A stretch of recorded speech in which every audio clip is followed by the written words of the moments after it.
প্রায় 50-60 জন লোক আমাদের মূল ফটক ভেঙে আমাদের প্লটের অভ্যন্তরে ঢুকে চাঁদা দাবি করে।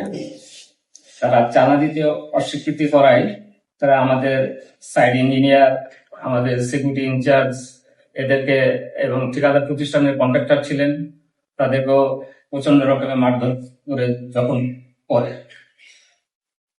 এর ফলে আমরা উপায়ন্ত না দেখে মাধবদী থানাতে গত 16 এপ্রিল তারিখে আমরা একটা জিডি উপস্থাপন করি। আমরা এখন যেটা চাচ্ছি আপনাদের মাধ্যমে আইন শৃঙ্খলা রক্ষাকারী বাহিনীর কাছে এবং প্রশাসনের কাছে যে আমরা এই হামলার তীব্র প্রতিবাদ জানাচ্ছি এবং এর একটা সুষ্ঠু বিচার দাবি করতেছি এবং এই সন্ত্রাসী কার্যক্রমে যারা জড়িত ছিল তাদেরকে তদন্তপূর্বক আইনের আওতায় নিয়ে আসার ব্যবস্থা করা হোক এবং এর ঘটনার পিছনে মূল পরিকল্পনাকারী যারাই থাকুক তাদেরকে আইনের আওতায় নিয়ে আসার ব্যবস্থা করা হোক এবং এই কোম্পানির কাজে সম্পৃক্ত সকল কর্মকর্তা কর্মচারী এবং শ্রমিকবৃন্দের নিরাপত্তা বিধান কল্পে প্রশাসনের কাছে আমরা আবেদন জানাচ্ছি।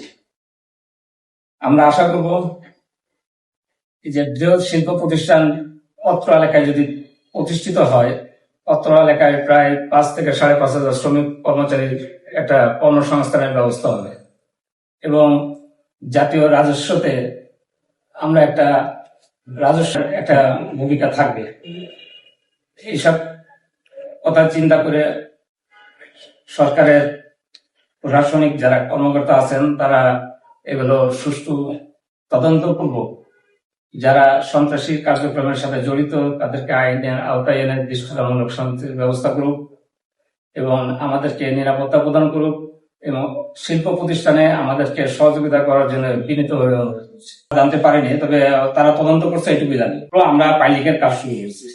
পাইলিংটা যত দ্রুত আমরা শেষ করতে পারবো তত দ্রুত আমরা আমাদের স্থাপনা তৈরি করবো এবং আমাদের টার্গেট আগামী 3-4 বছর মধ্যেই আমরা এটাকে প্রোডাকশনে যাওয়ার জন্য একটা প্ল্যান আছে আমাদের। রুম্মান দম বলতে পারি, মানে তার নেতৃত্বে প্রায় 50-60 জন ছেলেপেলে, সবার নাম তো আর আমরা চিনবো না, জানতেও পারবো না।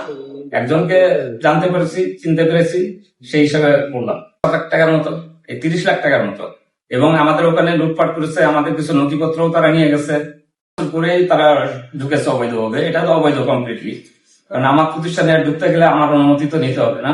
সে এইভাবেই হামলা করিয়েছে স্থানীয় ছেলেপেলে, এরা এইটুকু বলতে পারি। আমার নাম মোহাম্মদ জাকির হোসেন, আমি সিনিয়র ব্যবস্থাপক প্রশাসন। আমার নাম মোহাম্মদ খুরশিদ আলম সিদ্দিকী, আমি উপ ব্যবস্থাপক প্রশাসন।